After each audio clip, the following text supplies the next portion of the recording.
আসসালামু আলাইকুম। আজকে আমি বানাবো মজাদার হাঁসের মাংস কষা।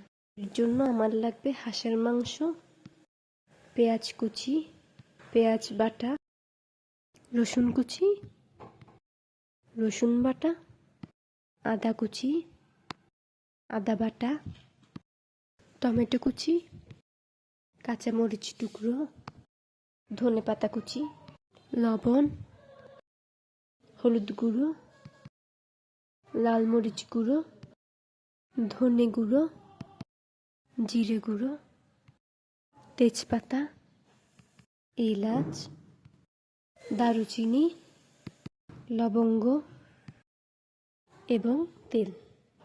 প্রথমে তেল গরম করে এতে পেঁয়াজ কুচি, রসুন কুচি ও আদা কুচি দিয়ে ভালো করে ভেজে নিতে হবে। এবার পেঁয়াজ বাটা, রসুন বাটা ও আদা বাটার সাথে গুঁড়ো মশলাগুলো মিশিয়ে ভালো করে একটা পেস্ট তৈরি করে নিয়ে গরম মশলাগুলো কষা ঢেলে দিতে হবে।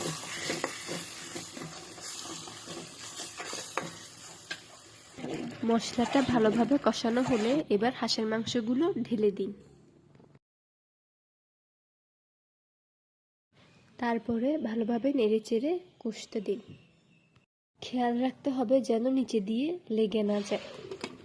এরপরে পানি দিয়ে ভালো করে সেদ্ধ হতে দিন। ভালো করে সেদ্ধ হয়ে এলে গরম তেলে পেঁয়াজ কুচি আর পাঁচফোড়নের ফোড়ন দিয়ে তা মাংসে ঢেলে উপর থেকে ধনেপাতা ছড়িয়ে নামিয়ে নিলেই তৈরি মজাদার হাঁসের মাংস কষা।